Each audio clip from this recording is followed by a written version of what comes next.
Highway वाला प्यार, शिवांगी ने कैसे सिंदूरा का पर्दाफाश किया। लेखक नीरज कुमार।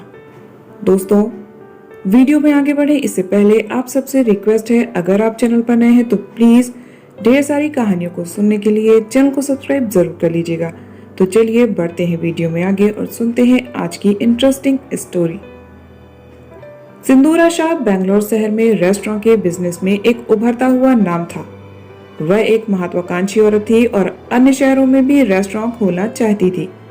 सिंदूरा एक बड़ी बिजनेस आइकॉन बनना चाहती थी, पर वह जानती थी कि मर्दों की बनाई इस दुनिया में मर्दों के बीच रहकर उन्हें पछाड़ना कितना कठिन है और इसके लिए सिर्फ मेहनत ही काफी नहीं है, बल्कि उसे सफलता पाने के लिए उसके पास मौजूद हर चीज को इस्तेमाल करना आना चाहिए। रेस्टोरेंट के बिजनेस का गुण उसे अपने पिताजी से विरासत में मिला था। सिंदूरा ने उनके द्वारा दिए गए एकमात्र रेस्टोरेंट को 2 और फिर 3 में तब्दील किया था। सिंदूरा शाह 45 साल की अविवाहित महिला थी। उसने शादी क्यों नहीं करी, इसका उत्तर कोई नहीं जानता सिवा सिंदूरा के। शायद उसे उसके मन का कोई पुरुष मिला नहीं था, पर इस उम्र में भी सिंदूरा बहुत आकर्षक दिखती थी। उसकी ताजगी और सुंदरता देखकर लोग हैरानी में पड़ जाते थे। गोरा रंग और गहरी काली आंखें तथा तीखी सी नाक। अपने गोरे शरीर पर जब सिंदूरा स्लीवलेस ब्लाउज पहनती और साड़ी को नाभि प्रदर्शना ढंग से बांधती तो बहुत आकर्षक लगती। अपनी इस खूबसूरती को अपने व्यवसाय की प्रगति के लिए बाखूबी इस्तेमाल करती थी सिंदूरा।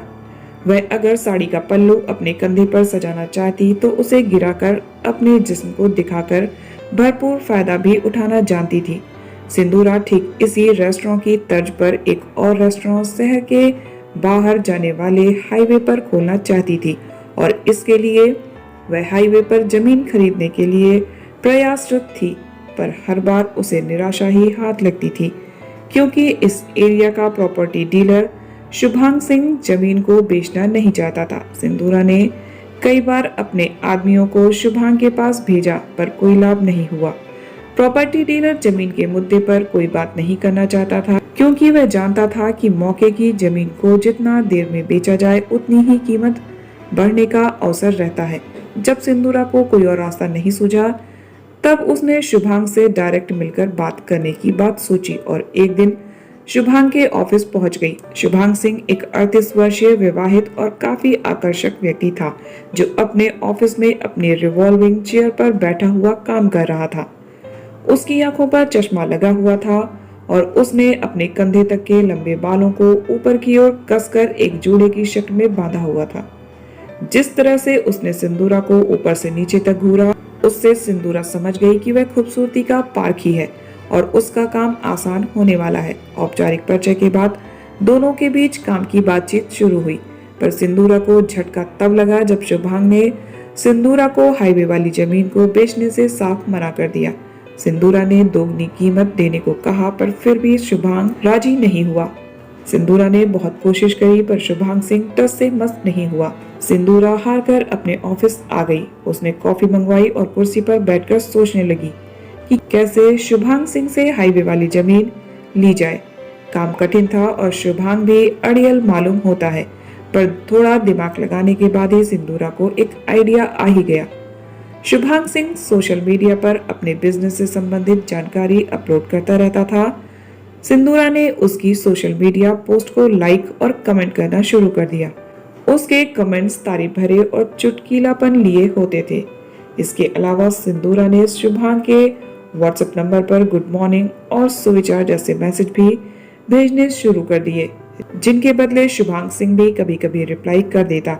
एक रात शुभांग सिंह के मोबाइल पर सिंदूरा के नंबर से फोटोज की शक्ल में लगातार 3 मैसेज आए, पर इससे पहले कि शुभांग उन्हें देख पाता, सिंदूरा ने वे मैसेज डिलीट कर दिए। पर एक फोटो डिलीट ना हो सका तो उसने घबराए से स्वर में शुभांग को फोन किया कि उसके मोबाइल पर सिंदूरा की कुछ निजी तस्वीरें फॉरवर्ड हो गई हैं, जिनमें से 2 तो डिलीट हो गई हैं, पर एक किसी तकनीकी दिक्कत के कारण डिलीट नहीं हो पा रही है। इसलिए वह प्लीज उसे ना देखे और बिना देखे ही डिलीट कर दे।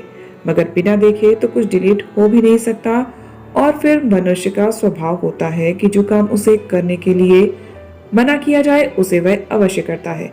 शुभांग सिंह भी कोई अपवाद नहीं था, इसलिए उसने फौरन अपने मोबाइल में सिंदूरा के भेजे गए मैसेज को देखा। उसे देखकर वह दंग रह गया। वह सिंदूरा की एक ऐसी तस्वीर थी जिसमें वह लाल रंग की बिकनी पहने थी और उसका गोरा शरीर गजब ढा रहा था। शुभांग सिंह हुस्न का पारखी था। वह कई लड़कियों के साथ हमबिस्तर हो चुका था, इसलिए सिंदूरा की ऐसी तस्वीर देखकर वह उसके जिस्म को चूमने के लिए उतावला हो गया और सिंदूरा के साथ रात गुजारने का मौका ढूंढने लगा। कुछ दिन और बीते। इस बीच सिंदूरा ने शुभांग को हाईवे वाली जमीन के लिए टटोला, पर वह टस से मस नहीं हुआ। लेकिन आज शुभांग सिंह को वह मौका मिल गया जिसकी उसे तलाश थी। वे दोनों एक पार्टी में मिले और शुभांग सिंह ने पार्टी समाप्त होने के बाद सिंदूरा को अपनी बड़ी सी गाड़ी में लिफ्ट ऑफर करी, जिसे सिंदूरा ने मुस्कुराकर स्वीकार कर लिया और अपने ड्राइवर को आंख के इशारे से गाड़ी घर ले जाने को कह दिया। शुभांग सिंह और सिंदूरा दोनों शहर के बाहर बने शुभांग के फार्म हाउस पर पहुंचे। यह एक शानदार जगह थी। चारों तरफ रात रानी के फूलों की महक फैली थी और रंग बिरंगी रोशनी से हरा लॉन एक ही रंग में नजर आ रहा था। दूसरी तरफ पूल में भरा पानी और उस पानी पर तैरते हुए टिमटिमाते दिए अलग ही माहौल बना रहे थे। शुभांग और सिंदूरा बेडरूम में न जाकर वही लॉन में पूस से बनी एक गोल झोपड़ी में बैठ गए, जहाँ पर महंगी शराब और गोश्त का इंतजाम पहले से ही था। शुभांग ने गोश्त खाया और शराब भी पी, जबकि सिंदूरा ने सिर्फ शराब पी और गोश्त खाने से परहेज किया। शराब पीते समय शुभांग सिंदूरा के भीगे हुए होठों को चूम भी ले रहा था। धीरे धीरे सिंदूरा की आंखें नशीली हो गईं और शुभांग उस पर छाता चला गया। दोनों जोश में थे। शुभांग ने सिंदूरा के कपड़ों को उतारने में देर नहीं करी। सिंदूरा ने पहले तो शर्माने का अभिनय किया, पर बाद में वह खुद सहज हो गई। चालाक सिंदूरा ने इस सारे दृश्य को अपने मोबाइल में कैद कर लिया ताकि शुभांग को ब्लैकमेल करके हाईवे वाली जगह हासिल कर सके। आधे घंटे बाद कमरे में आया तूफान ठंडा पड़ चुका था। सिंदूरा ने जीवन में पहली बार किसी पुरुष के साथ को जिया था। कितना अच्छा था यह क्षण भर का आनंद, पर जैसे ही इसे जीना चाहा यह छूटता सा गया और मन फिर दोबारा इसी क्षण की मांग करने लगा। इस समय सिंदूरा द बिजनेस वूमेन कहीं खो गई थी और जो बिस्तर पर निढाल पड़ी थी वह एक औरत थी। सिंदूरा ने देखा कि शुभांग के लंबे बाल बिखरे हुए थे और उसकी आंखें भी गहन तृप्ति के भाव से भरी हुई थी। वह ठीक वही पल था जब सिंदूरा के मन में शुभांग के प्रति प्रेम का अंकुर फूटा और उसने कुछ सोचते हुए मोबाइल की शूट की गई क्लिप्स को एक मुस्कुराहट के साथ डिलीट कर दिया। अब मुझे घर जाना होगा, नहीं तो बीवी घर से बाहर कर देगी, शुभांग ने नाटकीयता दिखाते हुए कहा और कपड़े पहनने लगा। सिंदूरा मुस्कुराकर रह गई। अगली शाम सिंदूरा को फोन करके शुभांग ने बताया कि उसकी खूबसूरती और बिस्तर पर उसकी परफॉर्मेंस देखकर वह सिंदूरा को हाईवे वाली जगह उसे देने को तैयार है।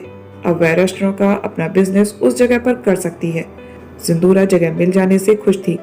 वह गर्व भी कर रही थी कि आज फिर उसकी सुंदरता ने उसके बिजनेस में उसकी मदद करी है। सिंदूरा ने अब तक शादी नहीं करी थी क्योंकि उसे उसका मनचाहा पुरुष नहीं मिला था और आज शुभांग के रूप में उसे एक ऐसा व्यक्ति मिला जिससे वह सच में प्रेम करने लगी है, पर उससे विवाह नहीं कर सकती क्योंकि शुभांग पहले से ही विवाहित है। तो क्या हुआ, प्रेम एक तरफ है तो प्रेम का विवाह में बदल जाना दूसरी तरफ। वह शुभांग को प्रेम करती है और ऐसे ही प्रेम करती भी रहेगी। आज सिंदूरा का जन्मदिन था। शुभांग ने उसके घर पर एक बड़ा सा पीले फूलों का बुके भेजा और फिर शाम तक तो तमाम गिफ्ट्स भेजने का क्रम यूं ही चलता रहा। सच कहा जाए तो सिंदूरा को यह लड़कपन वाला प्यार जताने का तरीका बहुत अच्छा लग रहा था। वे दोनों शाम को एक होटल में मिले और एक दूसरे के साथ समय गुजारा। शुभांग ने सिंदूरा को यह भी बताया कि वह आज से 3 दिन बाद काम के सिलसिले में थाईलैंड के लिए रवाना हो रहा है, जहां पर कुछ दिन बिताएगा और उसने सिंदूरा को भी साथ चलने का ऑफर दिया। पर मैं सारा बिजनेस कैसे छोड़कर जाऊं? सिंदूरा ने असमर्थता दिखाते हुए कहा, मगर शुभांग ने उसकी एक न चलने दी और उसे थाईलैंड चलने के लिए मना ही लिया। सिंदूरा फूले नहीं समा रही थी। किसी ने कितने अधिकार से उसे अपने साथ चलने को कहा। वह कहा टाल न सकी और थाईलैंड जाने की तैयारी करने लगी। लगभग 4000 किलोमीटर का सफर तय कर वे दोनों थाईलैंड के बैंकॉक शहर पहुंच गए। दिन में आराम करने के बाद दोनों एक रेस्टोरेंट में खाने पहुंचे बैंकॉक का मुख्य भोजन पैड थाई नूडल्स है, जिसमें चिकन तथा अन्य मांस की अधिकता रहती है। वैसे भी बैंकॉक में सिंदूरा ने नॉनवेज स्ट्रीट फूड बहुत देखा था। तभी उसके दिमाग में आइडिया आया कि क्यों ना बैंकॉक में एक शाकाहारी रेस्टोरेंट खोला जाए जो भारतीयों और शाकाहारी लोगों को बहुत आकर्षित करेगा। सिंदूरा थाई नूडल्स का मजा लेते लेते इस आइडिया के बारे में और विचार करने लगी। इस बीच शुभांग फोन पर अपनी पत्नी से बात कर रहा था। ऐसा लगता था कि उसकी पत्नी शुभांग के बारे में कुछ ज्यादा ही चिंतित हो रही थी। शुभांग ने उसे समझाया बुझाया और फिर वह भी नूडल्स खाने में व्यस्त हो गया। खाने के बाद दोनों शॉपिंग करने के लिए एशियाटिक द रिवर फ्रंट नाम के विशाल मॉल में गए। यह काफी बड़ा मॉल है जिसमें 50 बुटीक और रेस्टोरेंट हैं। सिंदूरा ने इतनी चकाचौंध और विविधताओं से भरा हुआ मॉल पहले कभी नहीं देखा था। यहाँ दोनों ने अपनी फुट मसाज कराई, स्पा भी लिया तथा जमकर शॉपिंग भी करी। रात हो चली थी, दोनों थककर चूर हो गए थे, इसलिए अपने होटल के कमरे में चले आए। सिंदूरा ने कमरे में आकर मॉल से खरीदी हुई नाइटी पहनी, जिसके अंदर उसका गोरा बदन और भी मादक लगने लगा। शुभांग और सिंदूरा कमरे में अकेले थे। दोनों के दिल एक दूसरे को देखकर धड़क उठे और दोनों ने एक दूसरे को आगोश में भर लिया। शुभांग के हाथ सिंदूरा के चिकने बदन पर फिसल रहे थे। दोनों एक दूसरे में डूब जाना चाहते थे, पर जैसे ही शुभांग ने सिंदूरा के शरीर में प्रवेश करना चाहा, वह कराह उठा। उसे दर्द हो रहा था। वह दर्द किडनी वाली जगह पर था। शुभांग परेशान हो गया और दर्द के मारे सिंदूरा से अलग हो गया और बिस्तर पर करवट बदलते हुए बेहोश हो गया। सिंदूरा ने तुरंत रूम सर्विस को कॉल करके मेडिकल सुविधा प्रदान करने की गुहार लगाई। होटल मैनेजमेंट ने तुरंत एक्शन लिया और होटल में ही मौजूद एक डॉक्टर को बुलाया, जिसने तुरंत शुभांग को अस्पताल के लिए रेफर किया और वह खुद भी साथ में अस्पताल गया। डॉक्टरों ने शुभांग के खून के ढेर सारे टेस्ट किए और उसके यूरिन को भी जांचा। जब रिपोर्ट आने पर उन्होंने सिंदूरा को बताया कि रिपोर्ट गंभीर है और शुभांग की किडनियां जवाब दे चुकी हैं।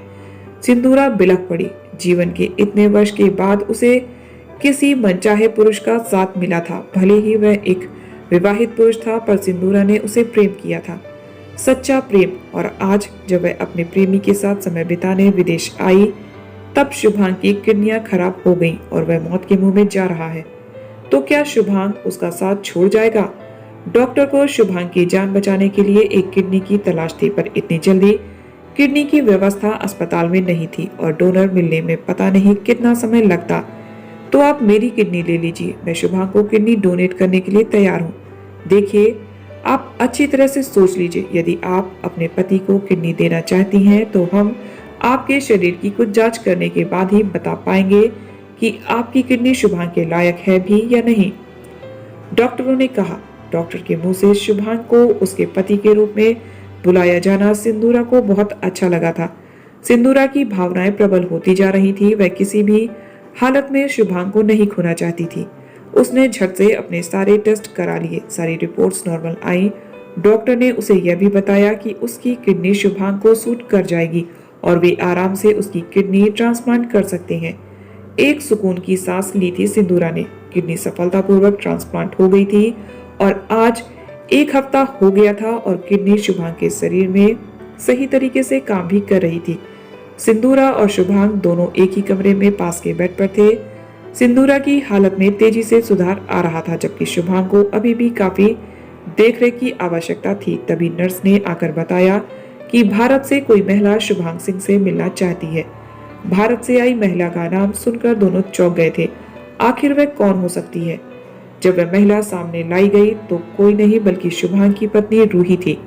अपनी पत्नी को थाईलैंड में देखकर शुभांग बुरी तरह चौंक गया। रूही, तुम यहाँ कैसे? पर रूही ने जवाब देने की बजाय सवालों की झड़ी लगा दी। तुम्हें क्या हो गया? अगर तुम्हें कुछ समस्या थी तो तुमने अपने पत्नी को बताने की भी जरूरत नहीं समझी। एक फोन तो कर सकते थे। शुभांग, मैं तुम्हारी पत्नी हूँ, कोई गैर नहीं। उसकी व्यग्रता और प्रेम समझते हुए शुभांग मुस्कुरा उठा और बदले में उसने सिर्फ इतना कहा, मेरी किडनी में भयंकर दर्द हुआ और मैं बेहोश हो गया। फिर क्या हुआ मुझे कुछ नहीं पता। उसके बाद जब मेरी आंख खुली तब मेरा ऑपरेशन हो चुका था और मुझे एक नई किडनी लगा दी गई थी। शुभांग ने मुस्कुराते हुए उत्तर दिया, पर तुम अचानक इतनी दूर यहाँ कैसे आई? रूही थोड़ा नॉर्मल हुई तब उसने बताया कि जब कई दिनों तक शुभांग का नंबर घंटी बजने के बाद भी नहीं उठा, तब रूही ने शुभांग द्वारा चेक इन करते समय भेजी गई होटल की लोकेशन के अनुसार होटल के रिसेप्शन से शुभांग सिंह का नाम पूछकर जानकारी हासिल करी। उन्होंने बताया कि इस नाम के मरीज की हालत अचानक बिगड़ गई थी, जिसके पश्चात उन्हें हॉस्पिटल में भर्ती कराया गया और वे किडनी की समस्या से जूझ रहे हैं। इतनी खबर पाते ही रूही वहां से थाईलैंड के लिए निकल पड़ी। पर अचानक तुम्हारे लिए किडनी की व्यवस्था कैसे हुई? आई मीन किसने डोनेट की? रूही ने पूछा। पहले तो शुभांग ने सब कुछ छिपाना चाहा, पर शायद अब उसकी गुंजाइश नहीं बची थी, अतः उसने बताया कि वह और सिंदूरा एक साथ काम करते हैं और वह सिंदूरा के ही साथ थाईलैंड आया था और दोनों एक ही होटल में रुके थे, तभी यह हादसा हुआ।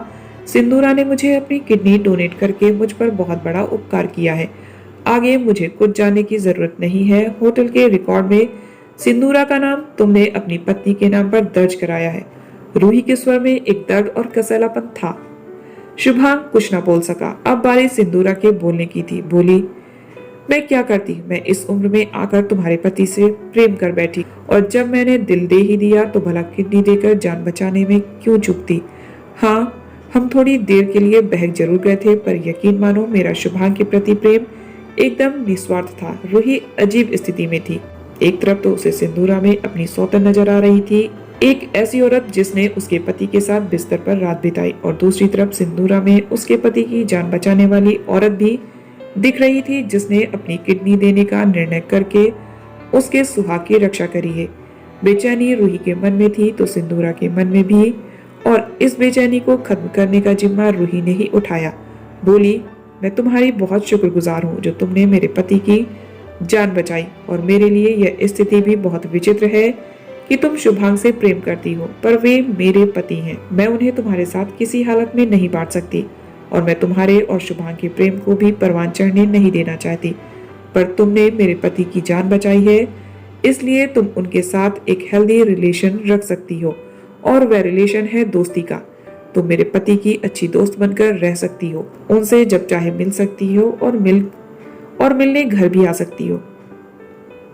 कहकर रूही ने सिंदूरा का हाथ अपने हाथों में ले लिया। सिंदूरा की आंखें नम हो चली थी। रूही के चेहरे पर तनाव और मुस्कुराहट का मेलजोल दिख रहा था। शुभांग यह सब देख और सुनकर चकित हो रहा था। उसके सामने दो स्त्रियां थी, जिनमें एक उसकी पत्नी थी और दूसरी वह महिला थी जिसने उससे प्रेम किया था। आज शुभांग अपने आप को एक हाईवे पर खड़ा हुआ पा रहा था, जहां चारों ओर कोई ट्रैफिक नहीं था, कोई शोर भी नहीं था, बल्कि प्रेम ही प्रेम था। रिश्तों का अजब गजब प्रेम, हाईवे का प्रेम। तो दोस्तों, आपको ये कहानी कैसे लगी कमेंट करके जरूर बताइएगा। इसी तरह की ढेर सारी कहानियों को सुनने के लिए चैनल को सब्सक्राइब जरूर कर लीजिएगा। मिलते हैं नेक्स्ट वीडियो में एक और नई कहानी के साथ। तब तक आप सब हंसते रहिए, मुस्कुराते रहिए, खुश रहिए। Bye bye, take care.